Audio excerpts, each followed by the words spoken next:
When people think that a specific card is going to be reprinted in Modern Horizons, the price goes up. But when people think that a card isn't going to be reprinted in Modern Horizons, the price goes up. Wait, what? Greetings, owners of fine luxury cardboard rectangles. As promised yesterday, we are here to discuss the Modern Horizons price paradox. What I said right a moment ago before we ran the intro is very much the case. It's such a bizarre world that being reprinted in Modern Horizons will make your price go up. Not being reprinted in Modern Horizons will make your price go up.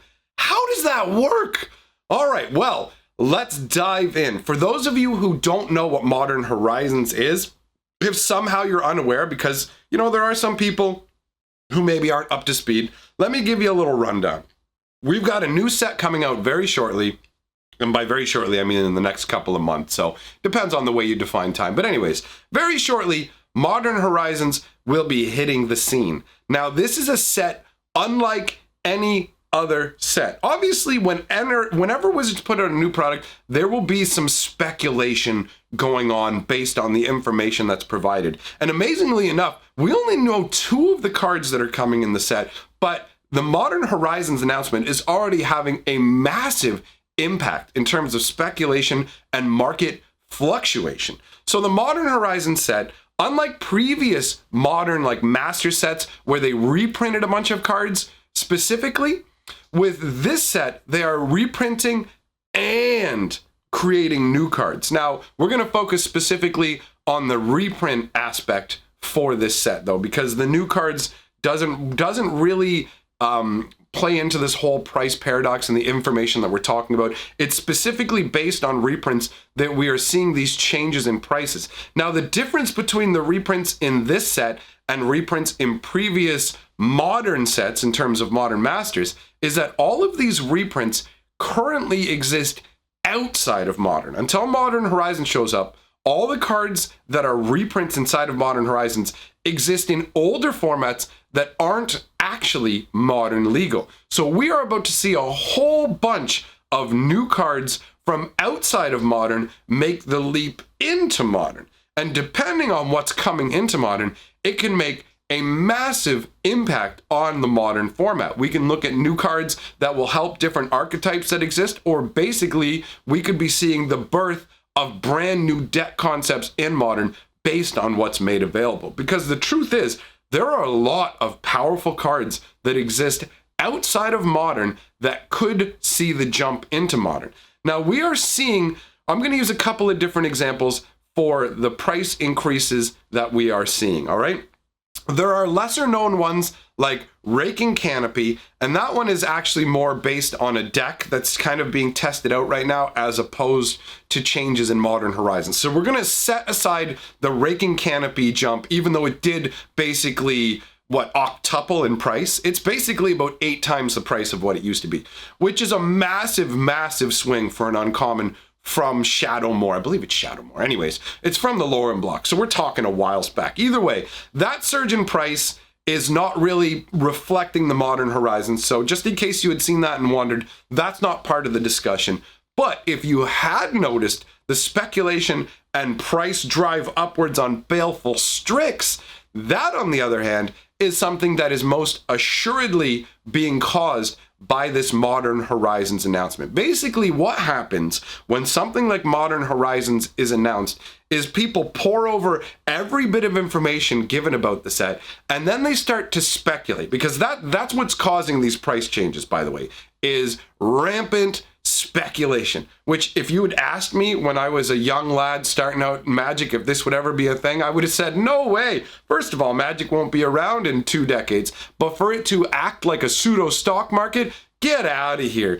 But over 10 years ago, the writing was already on the wall, and it was very obvious that this is where we were headed. I actually predicted this kind of behavior to my local group of my friends a long time ago, that we would reach this level of insanity. And we're here now, where something as simple as an announcement can cause massive ripples in the financial market. Baleful Strix has gone up to 3 or 4 times its price. I think it's sitting around $8-ish right now. And that's purely on the speculation that it could be entering into the modern environment as through Modern Horizons being the pathway to get there. So we have people poring over all of these different cards and thinking to themselves, now what's good enough to make it into Modern but not too strong for Modern? They're trying to play Nostradamus as a magic prognosticator, where they're basically like, what could be strong enough that it would make an impact that people will actually want it, but doesn't walk over that line of being too powerful. Wizards of the Coast goes, no, we can't add that into Modern, because Modern has a pretty decent power level. So this is kind of hard to gauge, but Baleful Strix is a very, very solid card. So as a choice for people to be flocking around and thinking, you know what, this could make it into Modern, it doesn't really strike me as an unreasonable choice. So we see the price of that skyrocketing. Now, let's talk about the other side of the coin, where cards that aren't going to be reprinted somehow are spiking as well. How does this work? Well, the poster boy for this is Fetchlands. I don't know how much you guys pay attention to the market for Fetchlands, but it has blown through the roof. It has been climbing, but we've reached the insane level where regular non-foil Fetchlands are $100 or more, which just, it blows my mind, considering that they saw a reprint in Khans of Tarkir. It kind of blows my mind that we see this price increase. Now, the reason for that is, at least one of the reasons I should say, is people have seen that based on the announcement for Modern Horizons, there will be no reprints of anything pre-existent in Modern. What this means is any cards that already exist in Modern will not be reprinted, and all of the Fetchlands already exist in Modern.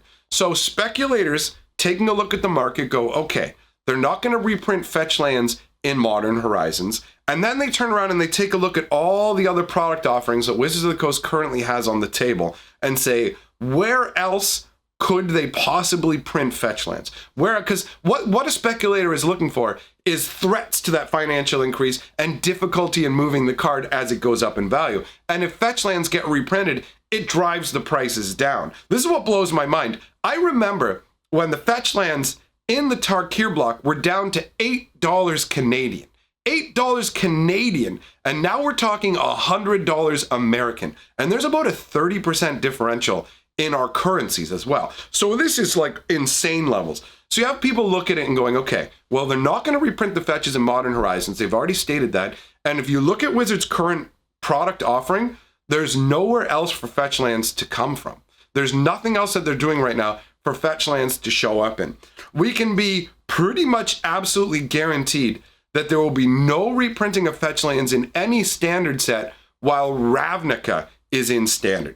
While Guilds of Ravnica and Ravnica Allegiance exist in standard, the chances of them reprinting Fetchlands are pretty much zero. Wizards of the Coast likes to have a nice balance of colors so you can play multiple colors, but having the fetches and shocklands in the same environment opens it up far too wide. Basically, you can play everything. When you add in all the crazy things like all the planeswalkers they're creating, everything, no logical person can come to the conclusion that the Fetchlands are going to show up in standard. So if they're not going to show up in standard, they can only show up in ancillary products, basically. I mangled saying that word. Anyways, side products, if you will. Let's use a word I can pronounce. So it will only show up in side products, like your Modern Horizons, your Commander decks. Now, the likelihood of them putting fetches in Commander decks is incredibly low, because Commander decks sell to the Commander crowd. A lot of the Commander crowd will already have one of each of the fetches they need, because the Commander EDH crowd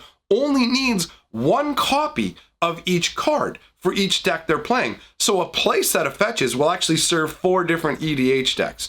So in this situation, it doesn't make sense for them to put something as important as Fetchlands, and that's something we'll talk about as well on the side there. It doesn't make sense for them to put Fetchlands in Commander decks. Commander decks sell on the new cards that specifically boost EDH. That's how they push Commander, by having a bunch of brand new cards, also loading the decks down with rares. Commander decks have 20, 30 rares, plus a bunch of awesome uncommons. It's a great way to pick up your Sol rings and other cards like that. They usually make at least one new card that ties specifically into your commander, like lands that tap for mana of your command colors and things like that. So commander decks already have a lot of things that specifically will draw in commander players, and the commander decks seem to be doing fairly well. Admittedly, they did decrease the number of commander decks they sell from 5 to 4, but I think that was more of a cost-cutting measure rather than a reaction to levels of demand. But I could be wrong. I am not an expert in EDH Commander. That's more like Void Mage Gamer and other channels that specifically focus on Commander. They might be able to answer that better for you. But for me, basically, fetch lands are off the table because there are no products aside from Modern Horizons that could be a home for them. The last time we saw fetches was in Modern Masters 2017, and Modern Masters 2017 was one of the triple price packs where everything in that set was kept higher price basically through artificial scarcity combined with an increased price floor. So that's one of the reasons that fetches didn't really take a tumble and have been inching up so much. If they had been reprinted in a standard set or something that was regular priced as opposed to Modern Masters 2017, we wouldn't have the spike right now would have pushed them probably into about the $60 range instead of the $100 range. And they would have only got to the $60 range if the reprint of these fetches had only been like a year or two ago, right? The more recent they are, the more easy they are to get, the faster the price tanks down hard. It doesn't affect the foil prices as much, but it affects the regular a lot. So speculators want a safe haven for their money. This even having this conversation to a degree blows my mind. Magic has moved from a trading economy to a buy and sell economy very, very much. And investors are looking for a safe haven for the money they've got squirreled away in Magic the Gathering. They don't want to buy things that are going to reprint and have their money evaporate and disappear into the aether. And so fetch lands right now are a very, very, very safe bet, in all honesty. It's a great place to park your money because where are they going to come from? There's no new supply coming in any reasonable fashion. We're not going to see them in standard for a couple of years bare minimum. On top of that, I honestly believe that the fetch lands are too good, not in terms of how powerful they are, but too good in terms of how much they drive sales of a product for them to even show up in a standard set again. As far as I'm concerned, going forwards, Wizards of the Coast is only going to print these fetch lands inside of these premium level products. That's what I think is going to happen. Now, when it comes to Modern Horizons, they're not going to park them in Modern Horizons most likely, because my guess is each Modern Horizons going forward will be the same thing we've seen before, where they draw on older cards and create new cards, although that model is only sustainable for X number of sets before they'll have to change that format, because there's only so many old cards you can bring into Modern that will actually make an impact, because Modern demands power. So where are we going to see these fetch lands? Probably in some side product offering that has an increased price tag. Something where the booster packs are double or triple the price of a standard pack. Now, Modern Horizons coming along right now, and probably being something they're going to do on a yearly basis, considering how things went with the master sets, mean they're probably not going to reprint fetches for a number of years. That's what it looks like to me. And that's clearly what it looks like to the speculator portion of the Magic community, because the prices for fetch lands have gone absolutely insane. And I don't see that abating anytime soon. I do not see a decrease in that happening at all. We already had kind of a bottoming out of the Magic investor market a number of months back, basically, where things had gotten to a fevered pitch. People were paying insane prices for even things like Wall of Kelp, which blows my mind. Wall of Kelp being like an $8 to $10, $15 card makes me go, what world is this? So all of that reached a fevered pitch where people were just dumping in money, buying anything that was old, thinking, oh, this might hold value, or this, I just don't want to miss the train. But at this point, the train has already departed the station. A bunch of the investors have pulled their money back out of the game. That's part of the reason, actually, that the master sets have been discontinued as well, because part of that was to reach out to the Magic investor crowd, the speculator crowd, and be like, hey, you know what, you want this, speculate on this, buy this.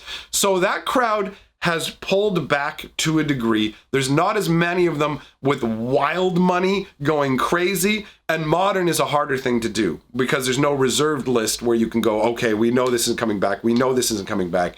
But see, that's why the speculation on old cards got so crazy, was the reserve list saying, we know these cards can't come back, so they're a safe harbor for our money and have a very low likelihood of dipping down and us losing our money. And the fetches at this point are pretty much the biggest safe harbor in modern that you can find, honestly. They are absolute staples. They're going to be necessary for a lot of modern decks, and more cards are going to come along that dovetail nicely with them. Every once in a while, you'll see them make cards that go beautifully with Fetchlands, and they just make their way into modern and find a happy little home. So we have this interesting paradox where cards that aren't inside of Modern Horizons but might go into Modern Horizons are going up. And we've got cards that definitely aren't going to be printed in Modern Horizons that are going up. And it's just this weird sort of, wait, no, does that mean everything is going up? No, it does not mean that every card is going to go up in value. Obviously, there are going to be cards outside of Modern that they could reprint that just aren't good enough. And I imagine there's going to be some curveballs that people aren't expecting. Plus, people get very excited and go, oh, they could reprint this, they could reprint this. But bear in mind, they want to do multiples of these Modern Horizons as indicated by the MH1. So they're only going to put so much power into the set. They're only going to put so many good cards from the previous ones. Who knows, they may even put some jankier ones in and go, oh, we're just trying to serve a good draft environment, like they pulled that nonsense with the master sets. I just thought it was very interesting to talk about what I consider the Modern Horizons price paradox. I hope that you found this to be informative or at least thought-provoking. Let me know what you guys think, and we're going to check in with the 6th color of magic. To serve perp, one must offer up a proper sacrifice.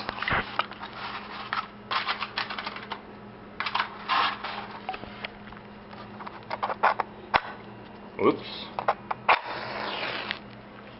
We must all together eliminate evil. True evil. It must be destroyed. If I could light it. If it could just light. Oh no, the evil is winning. Oh wait, there it goes. Oh no, it didn't work. Must do more. Evil must be destroyed. It must be destroyed. It must be destroyed. Destroy all evil.